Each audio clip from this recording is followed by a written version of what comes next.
آج ہمارے چوتھے پارہ کا آغاز ہو رہا ہے اور اللہ کی راہ میں خرچ کرنے کے حوالہ سے تربیت کی جا رہی ہے۔ اللہ کی راہ میں انسان خلوص سے کچھ بھی خرچ کرے تو اللہ کریم اجر عطا فرماتا ہے، لیکن بہترین اجر اور ایمان کی صحیح لذت اسے نصیب ہوتی ہے جو اپنی پسندیدہ چیز اللہ کے راستے میں خرچ کرے۔ تو آغاز میں یہ فرمایا، تم ہرگز نیکی نہیں حاصل کر سکو گے حتیٰ کہ اس چیز سے خرچ کرو جس کو تم پسند کرتے ہو۔ دیکھیں، جب ہر شے سے بڑھ کر محبت اللہ سے ہے تو پھر اس کی راہ میں کوئی چیز زیادہ محبوب نہیں ہونی چاہیے۔ انسان کو محبت تو ہوتی ہے نا چیزوں سے، یہ محبت بھی اللہ نے ہی پیدا کی ہے، لیکن یہ محبت کبھی کبھی آزمائش بن جاتی ہے۔ کوئی اور محبت کسی کی ہی کیوں نہ ہو، اللہ کی محبت کے سامنے رکاوٹ نہیں بننی چاہیے۔ فرمایا تم ہرگز نیکی کو نہیں پا سکو گے۔ اس کو یوں بھی سمجھایا گیا کہ ہرگز نیکی کی اصل لذت کو نہیں پا سکو گے، ہرگز تقویٰ کی روح کو نہیں پا سکو گے تم جب تک اپنی پسندیدہ شے اللہ کے راستے میں تم خرچ نہیں کرو گے۔ آگے فرمایا، اور تم جس چیز کو بھی خرچ کرتے ہو اللہ اس کو خوب جاننے والا ہے۔ اچھا، جو خرچ کیا اس کو تو اللہ جانتا ہے۔ جب اللہ جانتا ہے، خرچ اس کے لیے کر رہے ہیں، پھر لوگوں کو کیوں دکھائیں؟ اسی کے لیے کر رہے ہیں نا، تو جتنا مخفی رکھ کر کریں گے اس کو پتہ ہے، جس کے لیے کر رہے ہیں اس کو پتہ ہے۔ اگر ہم لوگوں کے لیے کر رہے ہوں تو پھر ہمارے پیش نظر ہوگا، اس کو بھی پتہ چل جائے، اس کو بھی بتا دیں، اس کو بھی بتا دیں، اس کو بھی بتا دیں، تو پھر لوگوں کے لیے ہے نا۔ لیکن اگر اللہ کے لیے ہے تو پھر کسی کو بتانے کی حاجت نہیں، اس کو پتہ ہے، جتنا مرضی مخفی رکھو اس کو پتہ ہے۔ خواجہ قمر الدین سیالوی صاحب رحمۃ اللہ علیہ خطبہ ارشاد فرماتے تھے، بڑا اجتماع ہوتا تھا، حد نگاہ تک کھیتوں میں لوگ بیٹھے ہوتے تھے۔ ایک بندہ بڑی پابندی کے ساتھ آتا تھا، ایک دن وہ لیٹ ہو گیا، کو بہت اہم کام پڑ گیا، وہ آیا تو لوگ جا چکے تھے، جمعہ ہو چکا تھا، رونے لگ گیا۔ کہنے کا قبلہ جی میں نے کبھی بھی آپ کا خطبہ مس نہیں کیا، ہمیشہ میں نے سنا ہے آپ کا بیان، آج مس ہو گیا۔ کہنے لگے اس میں گھبرانے کی کیا بات ہے، بیٹھو ابھی پھر تمہیں سنا دیتا ہوں۔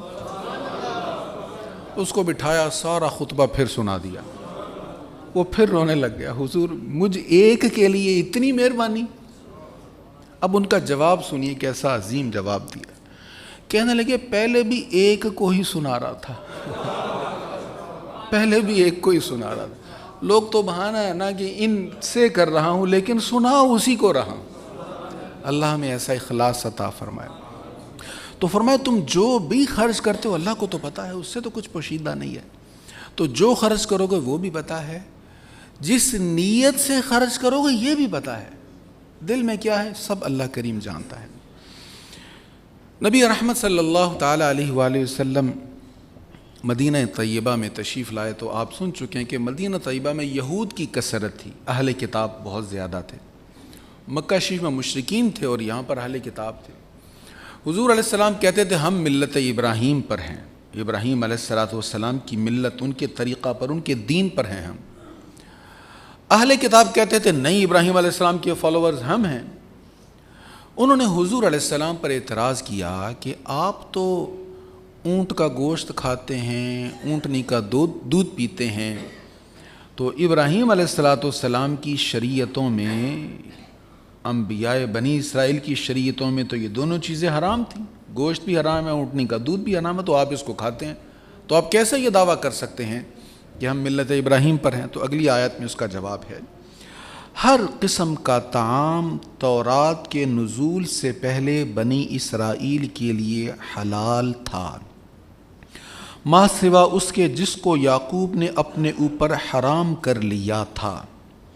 یعنی یہ تم اونٹ کے گوشت اور اونٹنی کے دودھ کی بات کر رہے ہو، یہ بھی حلال تھا، حضرت یعقوب علیہ السلام نے خود پر حرام کیا تھا، تورات میں اس کی حرمت نہیں ہے۔ تورات میں کہیں یہ ذکر نہیں کہ یہ حرام ہے۔ پھر آگے ان کو چیلنج کر دیا گیا، قُلْ فَأْتُوا بِالتَّوْرَاتِ، آپ کہیے اگر تم سچے ہو تو تورات کو لا کر اس کی تلاوت کرو۔ تم کہتے ہو کہ یہ حرام تھا تو کتاب تو تورات ہی ہے نا، اسی میں لکھا ہوا سب کچھ، تو کتاب لاؤ اور ثابت کرو، پڑھو کہاں پر لکھا ہوا کہ یہ حرام ہے۔ اب جب حضور علیہ الصلوۃ والسلام نے یہ فرمایا کہ لاؤ کتاب، اب وہ کتاب نہیں لا رہے، کیونکہ ان کو پتہ ہے کتاب میں ایسا حکم نہیں ہے۔ یعنی نبی آخر الزمان صلی اللہ علیہ وسلم جو اونٹ کا گوشت تناول فرما رہے ہیں یا اونٹنی کا دودھ نوش فرما رہے ہیں، تو یہ پہلے بھی حرام نہیں تھا۔ یعقوب علیہ الصلوۃ والسلام نے اس کو خود پر حرام کیا تھا، لیکن کتاب میں یہ حرام نہیں تھا۔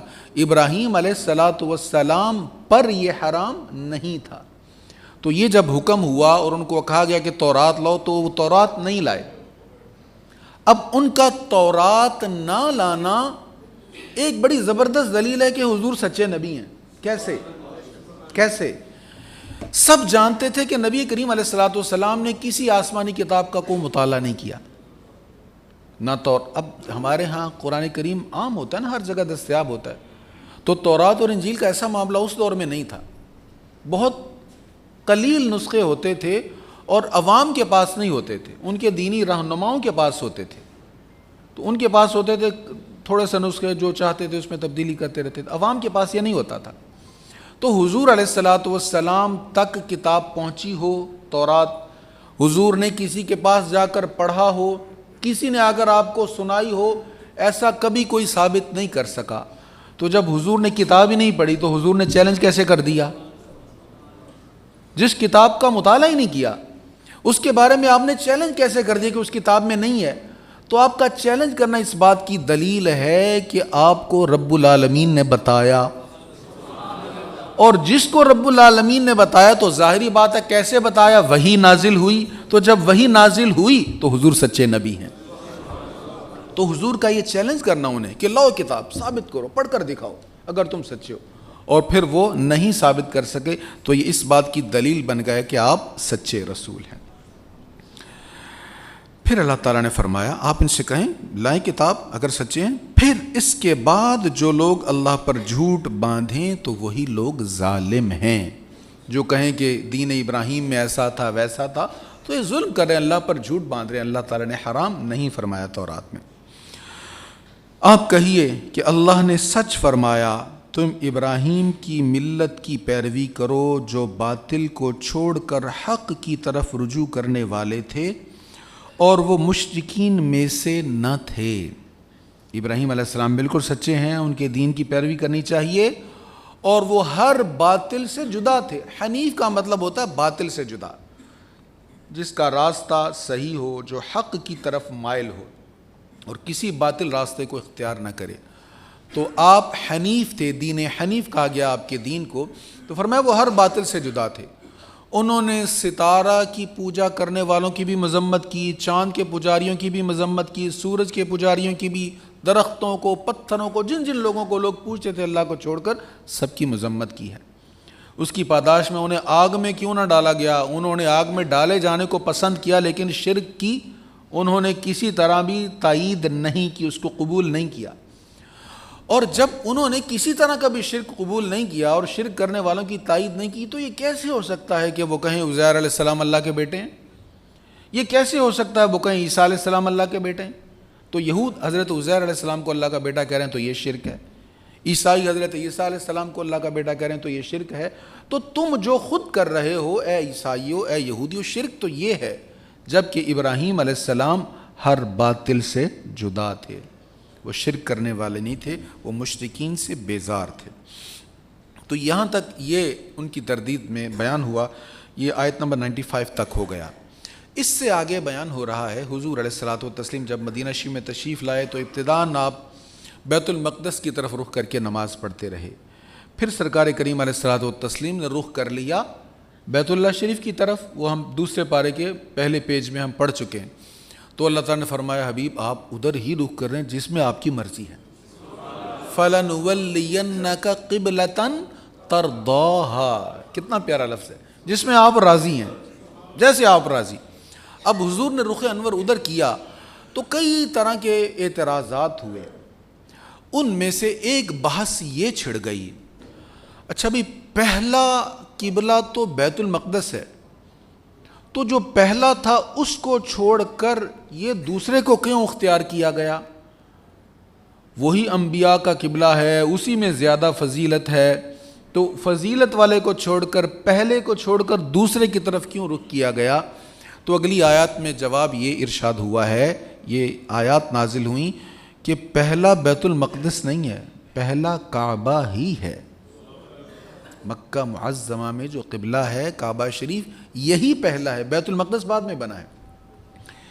یہ آیت نمبر 95 میں ارشاد ہے. آپ کہیے 96 میں، ان اول بیت وضع للناس للذی ببکۃ مبارکہ. اچھا مکہ شریف کا ایک نام بکہ بھی ہے، تو یہاں پر وہ نام آیا بکہ. بے شک سب سے پہلا گھر جو اللہ کی عبادت کے واسطے لوگوں کے لیے بنایا گیا وہی ہے جو مکہ میں ہے، برکت والا اور تمام جہان والوں کے لیے ہدایت کا سبب.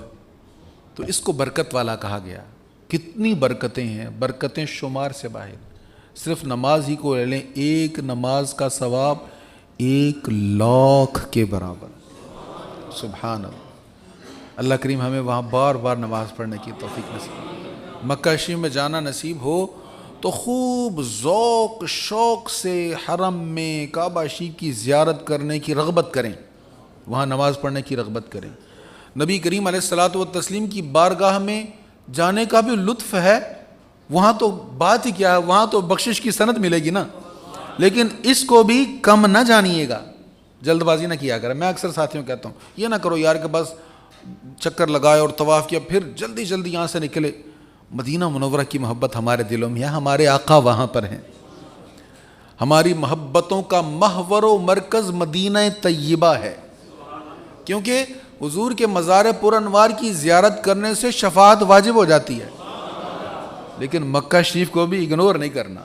حضور جب جا رہے تھے مڑ مڑ کے دیکھ رہے تھے کعبہ شریف. ہجرت کی رات کیسا درد والا ماحول تھا، پلٹ پلٹ کے دیکھ رہے تھے اور کہہ رہے تھے مجھے یہاں کے باسیوں نے تنگ نہ کیا ہوتا میں تجھے کبھی چھوڑ کر نہ جاتا. تو اس میں برکت کیا ہے؟ بڑی برکتیں. ایک برکت یہ میرے آقا کریم علیہ الصلوۃ والتسلیم نے فرمایا یہاں پر جو ایک نماز پڑھے گا دوسری عام جگہوں پر 1,00,000 نمازوں کے برابر اس کو ثواب ملے گا. اچھا کچھ لوگ کہتے ہیں جی یہاں پہ جتنی قضا ہوئی ہیں وہاں پر پڑھ کر ایک پڑھیں گے تو 1,00,000 پچھلی قضائیں کلیئر ہو جائیں گی. ایسا نہیں ہے. اجر زیادہ ہے، قضا ایک ہی ہوگی، فرض ایک ہی ادا ہوگا. ہاں ایک نماز پڑھیں گے تو ایک ہی فرض ادا ہوگا، ایک ہی نماز کا فرض ادا ہوگا. پھر ارشاد ہے مکہ شریف کے بارے میں فیہ آیات بینات مقام ابراہیم. اس میں واضح نشانیاں ہیں. کیا؟ مقام ابراہیم ہے، اور جو شخص اس میں داخل ہو وہ بے خوف ہو گیا. بیت اللہ کا حج کرنا ان لوگوں پر اللہ کا حق ہے جو اس کے راستہ کی استطاعت رکھتے ہوں، اور جس نے کفر کیا یعنی انکار کیا تو بے شک اللہ سارے جہانوں سے بے پرواہ ہے. اس آیت میں حرم شریف کی برکات کا بھی بیان ہو گیا اور حج کی فرضیت کو بھی بیان کر دیا گیا کہ جس میں استطاعت ہو اس پر حج فرض ہے. کتنی بار؟ ایک بار. حضور علیہ السلام نے جب یہ فرمایا نا تو ایک صحابی پاس بیٹھے تھے، سرکار ہر سال ہی. حضور خاموش رہے. پھر پوچھا حضور ہر سال حج فرض ہے؟ آپ پھر خاموش رہے. انہوں نے بار بار کہا تو سرکار صلی اللہ علیہ وسلم نے تھوڑا سا جلال کے ساتھ انہیں فرمایا جب تم بار بار کہہ رہے تھے نا ہر سال ہر سال، اگر میں کہتا نا ہاں تو ہر سال فرض ہو جاتا. تو حضور نے ہاں نہیں کہا کہ میرے غلاموں پر ہر سال فرض نہ ہو، ایک ہی بار زندگی میں فرض ہے. اچھا کس پر فرض ہے؟ من استطاع، جس میں استطاعت ہو، جس میں طاقت ہو. استطاعت کیا ہے؟ آپ کے پاس وہاں جانے کے اخراجات ہیں، آپ کی فیملی ہے، ان کی ذمہ داری آپ پر ہے، ان کے بھی پیچھے کے انتظامات ہیں. اس کے علاوہ آپ میں طاقت بھی ہے. امام اعظم ابو حنیفہ نے لکھا ہے استطاعت میں یہ جسمانی استطاعت بھی ہے، ایک بندہ حج نہیں کر سکتا، جو وہاں پہ سہولیات میسر ہیں ان کے ساتھ بھی حج نہیں کر سکتا تو اس پر فرض نہیں ہے، فرضیت اس پر ساقط ہو جائے گی۔ خواتین کے لیے ایک ایکسٹرا چیز ہے استطاعت میں، خاتون کے پاس استطاعت ہے، سب کچھ ہے، انتظامات ہیں، لیکن اس کے ساتھ جانے والا محرم نہیں ہے تو اس پر حج فرض نہیں ہے۔ یہ ذہن میں رکھیے گا، جو خاتون بغیر محرم کے حج پر جائے گی نبی کریم علیہ السلام کے حکم کے مطابق گناہگار ہوگی۔ لہٰذا یہ جو ڈیلر ہوتے ہیں، یہ لے جانے والے ایجنٹ جو ہوتے ہیں، یہ 2 نمبری وغیرہ کر دیتے ہیں، طریقے بہت سارے بن جاتے ہیں، تو کسی ایسے طریقے کو یوز کر کے غیر محرم کے ساتھ سفر پر نہیں جانا چاہیے۔ جو شرعی سفر کی حد ہے 92 کلومیٹر تقریباً بنتی ہے، تو 92 کلومیٹر جتنا دور اگر عورت نے کہیں جانا ہو تو محرم کے ساتھ سفر کرنا چاہیے، کہیں بھی جانا ہو محرم کے بغیر سفر کرنا جائز نہیں ہے۔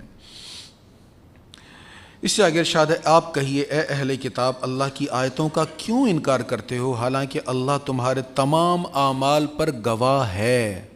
تمہیں پتہ ہے یہ حضور سچے رسول ہیں، ان کے آنے سے پہلے تم ان کا نام لے لے کر دعائیں مانگتے تھے، یا اللہ فتح عطا فرما، تم جانتے ہو انہیں، اب پہچاننے کے باوجود تم ان کا انکار نہ کرو۔ آپ کہیے اے اہل کتاب تم اللہ کے راستے سے کیوں روکتے ہو، تم ایمان والوں کے راستہ کو بھی ٹیڑھا کرنا چاہتے ہو، حالانکہ تم خود اس دین کے برحق ہونے پر گواہ ہو اور اللہ تمہارے اعمال سے غافل نہیں ہے۔ تو یہود کیا کرتے تھے، لوگ جب کعبہ شریف جا رہے ہوتے حج کے لیے، عمرہ کے لیے، تو ان کو کہتا بھئی ادھر جانے کی ضرورت نہیں ہے، بیت المقدس کی طرف جاؤ۔ ان کے دلوں میں شکوک و شبہات ڈالنے کی کوشش کرتے، کنفیوژن ڈالنے کی کوشش کرتے۔ تو یہود کا یہ پرانا طریقہ ہے، براہ راست آپ کو چوٹ نہیں کریں گے کہ آپ کا اسلام غلط ہے، براہ راست کبھی بھی نہیں کہیں گے، براہ راست چوٹ نہیں کریں گے، کیونکہ ان کو پتہ ہے براہ راست چوٹ کا نقصان ہوتا ہے۔ مووی بنائی تھی انوسنٹ آف مسلم، مسلمانوں کے خلاف، نبی کریم علیہ السلام کے خلاف مووی بنائی تھی، تو نقصان ہوا ان کو، تو براہ راست وہ چوٹ نہیں کریں گے۔ وہ کس طرح چوٹ کریں گے؟ شکوک و شبہات ڈالیں گے، جو بنیادیں ہیں ان کے متعلق شکوک ذہنوں میں ڈالیں گے، ذہن میں شک پڑا نہیں، ایمان خود بخود کمزور ہو جائے گا۔ تو یہی کرتے تھے اس دور کے یہود، مسلمانوں کو حج پہ جانے سے روکتے تھے۔ تو اللہ تعالیٰ نے فرمایا اے حبیب ان کو کہیں کہ تم جانتے ہو، اس کے باوجود ایمان والوں کو ان کے راستے سے تم گمراہ کرنا چاہتے ہو۔ ابھی آیت نمبر 99 تک بات ہوئی ہے، اس سے آگے ایک اہم مسئلہ ہے۔ نبی کریم علیہ الصلوۃ والتسلیم جب مدینہ طیبہ میں تشریف لائے، اب بہت زیادہ یہاں پر بھی گروہ بندی تھی، مختلف قسم کے لوگ تھے، مشرکین بھی تھے، اہل کتاب بھی تھے، اہل کتاب کے بھی آپس میں جھگڑے تھے، مشرکین کے بھی آپس میں جھگڑے تھے۔ 2 بڑے قبیلے تھے، اوس اور خزرج، ان کے آپس میں بہت جھگڑے تھے، بڑی لڑائیاں تھیں، صدیوں سے لڑائیاں تھیں اور یہ لڑتے رہتے تھے۔ سرکار کریم علیہ السلام تشریف لائے، حضور کے جلووں سے یہ لوگ فیض یاب ہوئے تو دل قریب ہو گئے، اب یہ آپس میں بھائی بھائی بن گئے۔ اب یہود کو اس بات پر بڑی کڑن تھی، بڑی جلن تھی۔ اب ایک ان کا بہت بڑا یہودی تھا جس کا نام تھا شاس بن قیس، اس نے اوس اور خزرج دونوں قبیلوں کو جو مسلمان ہو گئے تھے، لوگ بیٹھے ہوئے آپس میں، صحابہ بڑی محبت سے باتیں کر رہے ہیں، یہ ان کے پاس آ کے بیٹھا، ایک اور یہودی کو ساتھ لیا، اور ان 2 قبیلوں کے درمیان ایک جنگ ہوئی تھی، جنگ بیعاص، اس کا ذکر کرنے لگ گیا اور اس کے متعلق اشعار پڑھنے لگ گیا۔ اب وہ ظاہر ہے جتنی مرضی محبت ہو، پرانی جھگڑوں کی باتوں کو کریدیں تو پھر یاد تو آتا ہے نا، فلاں نے یہ کیا تھا، فلاں نے یہ کیا، تو تلخی بڑھتی ہے۔ تو وہ اپنے منصوبے میں کامیاب ہوا، تلخیاں بڑھ گئیں۔